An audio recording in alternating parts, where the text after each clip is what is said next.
Hello students, competitive exam mathematics प्रतियोगी परीक्षा गणित। तो किसी भी कॉम्पिटिटिव एग्जाम में जो मैथमेटिक्स है वो बहुत ही इंपॉर्टेंट होता है, चाहे वो सीजी व्यापम का एग्जाम हो, पीएससी का एग्जाम हो, एसएससी एग्जाम हो, railway, bank, CSAT, CDS, NDA, CTET, all competitive exam में मैथमेटिक्स का एक अहम हिस्सा रहता है। तो आज के इस कॉम्पिटिटिव एग्जाम के हमारे चैनल की सीरीज में हम स्टार्ट करते हैं प्रतिशत से, परसेंटेज से। ये बहुत ही इंपॉर्टेंट टॉपिक है। प्रतिशत मतलब क्या होता है? प्रतिशत यानी कि प्रति सौ, प्रतिशत, 100 में कितना, 100 में कितना। परसेंटेज, परसेंटेज का मतलब होता है 100 में कितना, पर 100 कितना। या प्रतिशत वह भिन्न होता है, वह फ्रैक्शन होता है जिसका डिनोमिनेटर, जिसका हर क्या होता है, 100 होता है। जैसे कि 10%, 10% का मतलब क्या है, 10/100। ये वो एक फ्रैक्शन है। 10% मतलब 10/100, या ऐसा कह सकते हैं कि 100 में 10।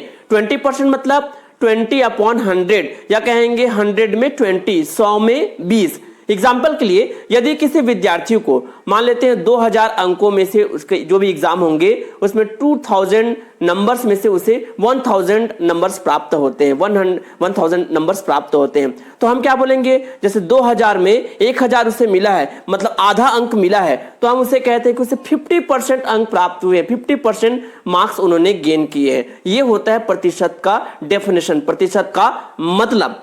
अब रूल 1, पहला रूल, इन नियम को, इस रूल को हमको याद रखना है। किसी दी गई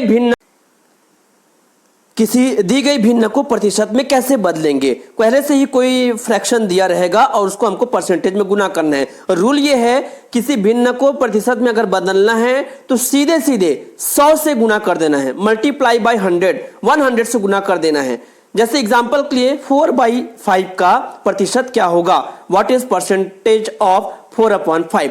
तो क्या करना है, ये फ्रैक्शन में है, ये भिन्न में है, तो इसको सीधे 100 से गुना कर दें। 4/5 इंटू 100, तो ये 400/5, ये हो जाएगा 80%। जो भी आएगा उसको आगे सिंबल लगाएंगे परसेंटेज का, क्योंकि हमें प्रतिशत हम निकाल रहे हैं। जैसे 16/3 का प्रतिशत क्या होगा, तो 16/3 को प्रतिशत में बदलना है, मतलब सीधे 100 से मल्टीप्लाई कर देंगे, ये 1600/3, तो ये हो जाएगा 533 सही 1/3। अच्छा, यहां पर देखेंगे जैसे 1600 को 3 से डिवाइड करेंगे तो 3 × 5 = 15, 1 बचा, 3 × 9 1 बचा, फिर 3 × 9 1, एक जो शेषफल बच गया है रिमाइंडर, अगर हमको उसे दशमलव में नहीं लिखना है या ऑप्शन में दशमलव में नहीं दिया है, फ्रैक्शन में दिया है, तो ये जो 1 बचा है, अब 1 को और डिवाइड नहीं कर सकते और वह इसलिए 1 लिख देंगे, और ये जो 3 से डिवाइड कर रहे हैं इसलिए /3 लिख देंगे। और अगर दशमलव में लिखना है तो उसको आगे दशमलव में उसे और डिवाइड करते जाएंगे, तो इस तरह से वो आ जाएगा परसेंटेज।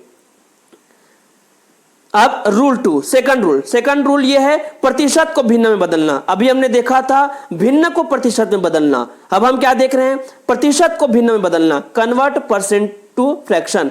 तो पहले से परसेंट में अगर दिया रहेगा तो उसे भिन्न में बदलने के लिए क्या करेंगे, परसेंट को हटाना है और उसके जगह पर क्या लगाना है, बटे में 100 लगाना है, डिवीजन में 100 लगाना है।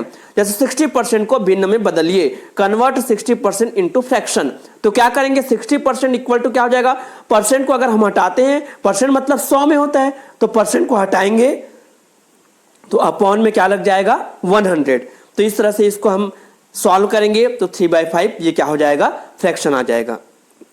सेकंड क्वेश्चन 50%, तो 50% को हटाएंगे और अपॉन में क्या लगाएंगे, 100, तो ये हो जाएगा 1/2। थर्ड रूल देखते हैं, x का y प्रतिशत ज्ञात करना। कोई x कोई नंबर दिया रहेगा, उसका y परसेंटेज ज्ञात करना है, यानी कि y% ऑफ x हमको फाइंड करना है। तो फॉर्मूला क्या कहता है, x का y प्रतिशत बराबर, x को लिखेंगे का के जगह पर हम लगा देंगे गुना, और y को लिखेंगे और प्रतिशत हटाते हैं, अपॉन में क्या लगाते हैं, 100। तो x का y% क्या हो जाएगा, x इंटू y/100। और इसमें जैसे देखेंगे इंग्लिश में, तो x को पहले लिखेंगे, ऑफ के जगह मल्टीप्लाई, और y% मतलब y/100। जैसे क्वेश्चन है 50 का 20% क्या होगा, व्हाट इज 20% ऑफ 50? तो सॉल्यूशन देखते हैं। सॉल्यूशन में क्या करेंगे, 50 का 20% मतलब 50 और का के जगह पर क्या रख देंगे, गुना, और 20% मतलब 20/100। तो इस तरह से इसको जब हम आगे सॉल्व करेंगे, ऐसे 2 0 कैंसिल हो जाएगा, 5 × 2 10, तो 50 का 20% क्या आ गया, 10 आ गया। सेकंड क्वेश्चन 400 का 40% क्या होगा? What is 40% of 400?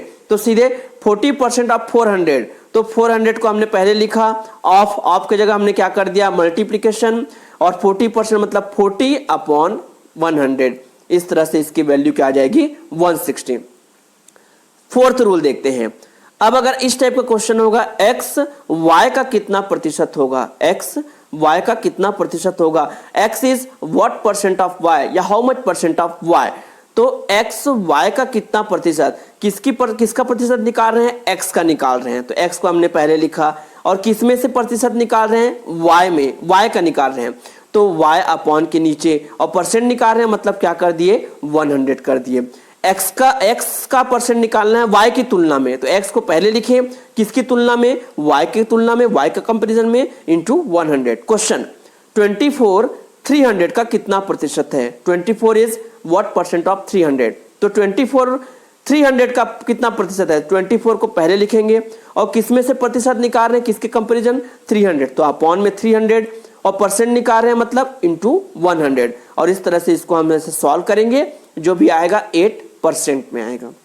Second question, 600 1000 का कितना प्रतिशत है? तो 600 के बारे में पूछा है, तो 600 को पहले लिखेंगे, 1000 को अपॉन के नीचे और इंटू 100 कर देंगे। जैसे कहते हैं कि 1000 टोटल नंबर था, उसमें से 600 मार्क्स आए हैं, तो कितना परसेंट बना है? तो 1000 में 600 आए हैं, तो 600 ऊपर में, 1000 अपॉन के नीचे और इंटू 100। तो इस तरह से 60% मार्क्स उस स्टूडेंट्स के आए हैं। रूल 5, प्रतिशत वृद्धि ज्ञात करना, फाइंड परसेंट इंक्रीज। तो परसेंट वृद्धि ज्ञात करने के लिए फॉर्मूला है कुल वृद्धि अपॉन प्रारंभिक मान into 100। Percent increase is equal to total increase, total कितना इंक्रीज हुआ है, अपॉन इनिशियल वैल्यू, स्टार्टिंग में कितना वैल्यू था, और इसको मल्टीप्लाई कर दें किससे? 100 से। चलिए क्वेश्चन देखते हैं। मोहन की आय जो है 70 रुपीज प्रतिदिन है, पर डे जो है 70 रुपीज उसकी इनकम है। कुछ दिन बाद उसकी आय कितनी हो जाती है? 77 रुपीज हो जाती है, मतलब इंक्रीज हो गया है। तो उसकी आय में, तो उसकी इनकम में कितने परसेंटेज की इंक्रीज हुई है, वृद्धि हुई है, ये याद करना है। मोहन से income is 70 rupees per day, after a few days his income becomes 77%। Then what is the percent increase in his income? तो सबसे पहले उसकी इनकम कितनी थी शुरुआत में? प्रारंभिक मान कितना था? 70 रुपीज। कुछ दिन बाद उसकी आय 77 हो जाती है, तो 77 हो गई, तो कितना वृद्धि हुआ उसमें? 77 minus 70 is equal to 7 rupees. ये टोटल इंक्रीज है, ये टोटल क्या है? इंक्रीज है। अब परसेंट इंक्रीज क्या हो जाएगा? कुल वृद्धि, कुल वृद्धि कितना है? 7 रुपीज, और प्रारंभिक मान कितना है? 70, और इंटू क्या कर देना है? 100। तो आगे नेक्स्ट लाइन में क्या हो जाएगा? 7 अपॉन 70 इंटू 100। इसको सॉल्व करेंगे, इस तरह से जो 10% में आएगा वही क्या है? परसेंट इंक्रीज है, प्रतिशत वृद्धि है। सेकंड क्वेश्चन देखते हैं। एक साइकिल की कीमत कितनी है? 1000 रुपीज थी, कुछ दिन बाद उसकी कीमत कितनी हो गई? 1500 रुपीज हो गई, मतलब फिर इसमें इंक्रीज हो गया है। तो कीमत में कितने प्रतिशत वृद्धि हुई है? The price of cycle is ₹1000, after a few days its price became ₹1500। Then what is the percent increase in the price? तो परसेंट इंक्रीज का फॉर्मूला क्या है? Total increase upon initial value into 100। Total कितना increase हुआ? 1000 था, फिर 1500 था, मतलब 500 का क्या हुआ? इसमें इंक्रीज हुआ, तो ये इंक्रीज हो गया upon initial value. Initial value कितनी थी? 1000, क्योंकि 1000 में ही कितना वृद्धि हुआ है ये ज्ञात करना है, तो 1000 अपॉन के नीचे, अब इंटू 100, और इस तरह से इसको सॉल्व करेंगे। 50% इंक्रीज हुआ है साइकिल की कीमत में, और 50% किसकी तुलना में इंक्रीज हुआ है? जो प्रारंभिक जो उनकी कीमत थी उसकी तुलना में 50% इंक्रीज हो गए हैं। तो आज के लेक्चर में इतना ही।